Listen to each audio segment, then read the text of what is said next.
Buenas, mi nombre es Ana Guzmán, soy integrante del equipo número 5. Le vamos a hablar sobre las partes y los apoderados en el proceso. Parte es quien en nombre propio o en cuyo nombre se procura la actuación de una norma legal y aquel respecto del cual se formula esa pretensión. Tiene cualidad de parte aquel que como actor o demandado pide la intervención de los órganos jurisdiccionales para que se le proteja de una situación jurídica, siendo que las partes polarizan los intereses objeto de discusión y planteamiento en un proceso. La posición que ocupan las partes en el proceso es de parte actora y parte demandada, toda vez que la primera inicia la acción, en tanto que la segunda responde, acepta, modifica o se enfrenta a las pretensiones del actor. Se entiende por capacidad para ser parte la actitud que tiene toda persona natural o jurídica para ser demandante o demandado en un proceso. ¿Cuáles personas tienen capacidad para ser parte? Tanto las personas naturales como las jurídicas pueden ser partes en el proceso. La regla general es que toda persona puede intervenir como parte en el proceso, salvo los incapaces por razones de edad o de enfermedad. Lo importante es que el hecho de ser parte en un proceso importa pretender ser titular de un derecho en conflicto amparado por la ley, pues recién en la sentencia se determinará si en efecto quien hizo la referida afirmación es realmente el titular del derecho alegado o no. El Código Procesal Civil señala, como regla general, que toda persona natural o jurídica, los órganos constitucionales autónomos, la sociedad conyugal, la sucesión indivisa y otras formas de patrimonio autónomo pueden ser parte material en un proceso, según el artículo 572 del Código Procesal Civil. ¿Quién puede ser parte en un proceso civil? La legitimación la va a ostentar el titular de la relación jurídica sustantiva controvertida en el proceso, es decir, que aquel que se afirme titular de un derecho en cuyo caso estamos frente al sujeto activo de esa relación procesal. Esa titularidad nos permite identificar quién puede ejercer la acción y en contra de quién es posible intentarla. La producción del proceso debe nacer desde la existencia de un hecho controvertido que es necesario para que la litis se genere y transcurra con buena salud. Por ello es necesario que se legitime la cualidad de aquellos que van a formar parte en el proceso. Tales personas deben tener un interés real, actual y jurídico. Es importante resaltar que no se debe confundir la legitimación, la cual es inherente a la titularidad del derecho, o sea, a la cualidad o interés en demandar y ser demandado, la cual a su vez se podrá determinar a través del pronunciamiento judicial o sentencia, con la legitimidad, la cual se refiere a la capacidad de las partes para intervenir en el proceso, la ilegitimidad de la persona, del actor o de su representante legal o de su apoderado, según sea el caso, deberá oponerse conforme a lo dispuesto en los ordinales 2, 3 y 4 del artículo 346 del Código de Procedimiento Civil, como cuestión previa. En este orden de ideas se habla también de legitimation ad causum y legitimatio ad processum, refiriéndose a la primera a la falta de cualidad e interés y la segunda a la falta de capacidad procesal. Litisconsorcio, se habla de litisconsorcio cuando varias personas pueden constituir una parte, ocupando una misma posición de actores o demandados.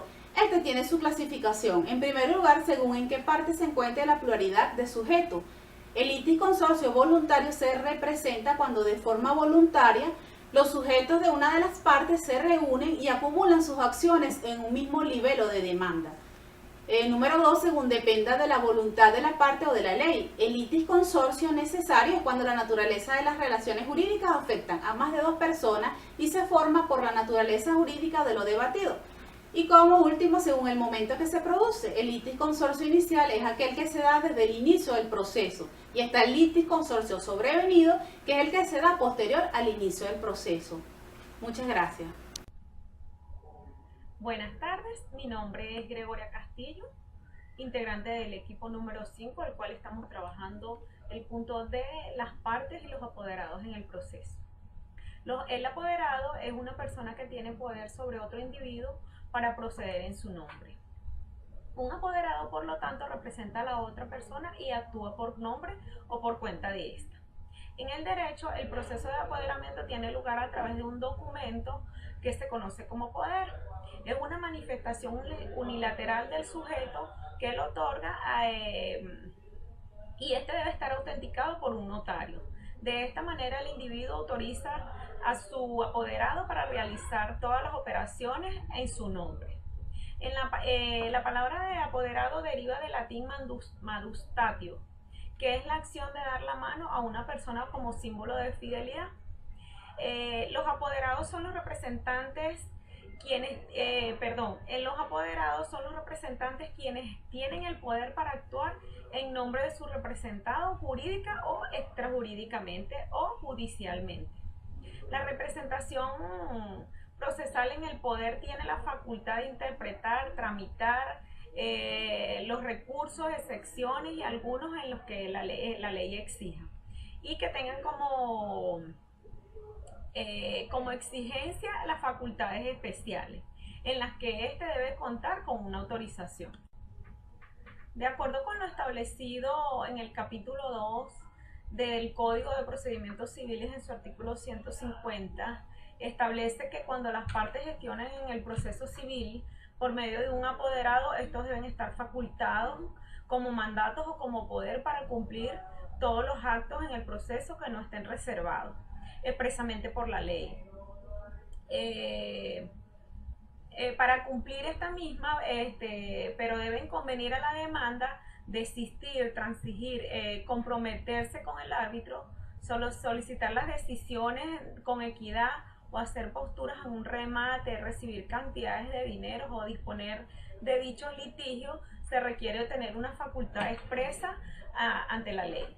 De igual forma establece que el poder para los actos jurídicos deben otorgarse como forma de documento público, y el otorgante no puede, y si en este caso el otorgante no puede, pudiera hacerlo o firmarlo a través de una tercera persona, expresando esa circunstancia en el mismo poder. No será válido el poder simplemente reconocido, aunque esté registrado con posterioridad. La representación de los apoderados y sustitutos cesa en 5 formas. La primera forma es por la revocación del poder. La segunda es por la renuncia de los apoderados o en este caso del sustituto. Como tercer punto, por la muerte, la interdicción, la quiebra o la cesión de los bienes del mandante o del apoderado o en su defecto o el sustituto. Como cuarto punto, por la cesión o transmisión a otra persona, y como quinto punto, cesa por la representación de otro apoderado para el mismo juicio. Gracias, esto es todo. Buenas tardes. Hasta luego. Hola, mi nombre es Humberto Martínez y les voy a hablar sobre las funciones de las partes y apoderados en el proceso. En relación al artículo 136 del Código de Procedimiento Civil, son capaces para obrar en juicio las personas que tengan el libre ejercicio de sus derechos, las cuales pueden gestionar por sí mismas o por medio de apoderados, salvo las limitaciones establecidas en la ley. El demandante tiene como función ser parte actora. Eso quiere decir interponer la demanda e iniciar el procedimiento, mientras que el demandado puede verse afectado y accionar o proponer a su vez otra demanda sin perder su carácter. Las partes deben suministrar a sus apoderados lo suficiente para expensas, así como también las partes y su apoderado deberán indicar una sede o dirección en su domicilio o en el lugar de asiento del tribunal, declarando formalmente la dirección exacta en el libelo de la demanda y en el escrito o acta de la contestación. Las partes gozan de importancia trascendente en el proceso, ya que su delimitación sirve para determinar el alcance subjetivo de la cosa juzgada, la existencia o no de la litispendencia, así como el carácter de terceros en el proceso, tales como testigos, peritos, el del condenado al pago de las costas, los motivos justificantes de una recusación y la legitimación para actuar verdaderamente en el proceso. Los apoderados en el proceso deben estar facultados con mandato o poder en forma pública y auténtica y exhibirlos para su examen por el interesado y el tribunal, en la oportunidad que se fije al efecto. A continuación mencionaré 6 puntos a ser considerados. El primero de ellos es que en caso de que el poder se otorgue en un país extranjero, deberá llenar las formalidades establecidas de acuerdo con el protocolo sobre uniformidad del régimen legal de los poderes y Convención Interamericana sobre el régimen legal de los poderes. La segunda sería que en caso de sustituciones pueden ser especiales aun cuando el poder sea general. Pueden ser por enfermedad, alejamiento forzado, envío de la causa a un tribunal de otra localidad o por cualquier otro motivo grave. El tercer punto es que el sustituto podrá sustituir siguiendo lo que a este respecto determinen el poder y las reglas establecidas. Como cuarto punto, los apoderados y los sustitutos quedarán sujetos a las responsabilidades que establece el Código Civil para los mandatarios. El quinto punto, el apoderado o el sustituto estarán obligados a seguir en juicio en todas las instancias, siempre que los tribunales que deban conocer del asunto existan en el mismo lugar. Para concluir, como último punto, el sexto, el mandatario debe dar cuenta de sus operaciones y abonar al mandante cuanto haya recibido en virtud del mandato, aun cuando lo recibido no se debiere al mandante. Mi nombre es Maris Monasterio. El punto es las competencias de las partes apoderadas en el proceso. Cuando se habla de competencias, se habla de la medida del poder o la facultad otorgada a un género jurisdiccional para resolver un determinado asunto. De acuerdo a lo establecido en el artículo 66 del Código de Procedimiento Civil, la competencia se determina por la materia, valor de la demanda, territorio y por la conexión. La competencia por la materia se asegura atendiendo a las leyes relativas a la materia que se discute, a disposiciones del Código de Procedimiento Civil y a leyes orgánicas de los tribunales. La competencia por el valor de la demanda va de acuerdo al valor del pleito y el procedimiento aplicado. La competencia por el territorio se rige por la circunscripción a la cual el juez ejerce su jurisdicción. La competencia por la conexión sirve para modificar la competencia o extenderla a donde el juez no la tenga. La competencia se divide en objetiva y subjetiva. La objetiva es el conjunto de causas sobre las cuales el juez, con arreglo a las disposiciones legales, está facultado para ejercer su jurisdicción. La competencia subjetiva se refiere a la persona física titular del órgano, a sus características de competencias para el conocimiento del juicio con el objeto de hacer justicia de manera imparcial y serena. En tal sentido, la competencia en sentido subjetivo es para el juez el deber y el derecho de otorgar justicia en un caso concreto, con exclusión de otros órganos jurisdiccionales, y para las partes el deber y el derecho de recibir justicia precisamente del órgano específicamente determinado y no de otro alguno. La competencia entonces consiste en que el titular del órgano del tribunal competente para el conocimiento de un determinado litigio ha de encontrarse en una situación personal tanto en relación a las partes como en la materia propia del juicio, que le permita proceder y juzgar con serenidad y completo desinterés, cumpliendo así su delicada función de impartir justicia. El artículo 134 del Código de Procedimiento Civil también dice que los funcionarios del Ministerio Público que intervienen en el proceso civil se le aplican las disposiciones relativas a la inhibición de los jueces, pero no relativas a la recusación. ¿Qué quiere decir inhibición? Inhibición se refiere al acto mediante el cual un funcionario juez se separa del conocimiento del proceso por estar vinculado con las partes o el objeto del mismo. En el caso del juez se declarará con lugar si estuviese hecho en forma legal y fundado en alguno de los causales establecidos por la ley. En caso contrario, la declarará sin lugar y el juez inhibido continuará conociendo. Cuando esto no acontece por voluntad de la persona en quien concurre el obstáculo impedente de su imparcialidad, los interesados en desvincularlo del asunto puesto a su examen se encuentran facultados para hacerlo por la vía de la recusación. En tal sentido, si el funcionario no se inhibe conociendo de la causal la parte del derecho interesado, puede pedir que se le imponga una multa. La recusación es cuando el juez no se percata del impedimento o que, percatándose, no se excuse, puede ser recusado con causal por el litigante afectado mediante un trámite que establece la ley procesal. Es un recurso que tienen las partes para separar al juez del asunto. En este sentido, el artículo 105 aplica a todos los funcionarios judiciales, sean ordinarios, accidentales o especiales. Causales. por parentesco de consanguinidad con alguna de las partes, por existir un pleito civil entre el recusado y alguno de sus parientes entre los grados indicados, por tener el recusado una sociedad de intereses o amistad íntima con alguno de los litigantes, por enemistad entre el recusado y cualquiera de los litigantes demostrado, por agresión, injuria o amenaza entre el recusado y alguno de los litigantes ocurrida dentro de los 12 meses procedentes al pleito y aún después de principiado el pleito, por haber fallado la causa en ascendiente, descendiente o hermano recusado. Hay ciertas excepciones que establece el artículo 106. La recusación no procede por regla general cuando la causal existe entre el funcionario por una parte y el tutor, curador o apoderado, miembro, jefe o administrador de establecimientos, sociedades o corporaciones que sean parte en el litigio. Algunas de las excepciones son el parentesco de consanguinidad y afinidad, el interés directo, la sociedad de interés, la amistad íntima o la enemistad. Hola, ¿qué tal? Mi nombre es Nervi Sánchez. En este enlace les voy a hablar sobre las normativas del proceso. Primero les voy a hablar sobre lo que es la normativa y el proceso y luego voy a entrelazar estos dos términos para dar un concepto general.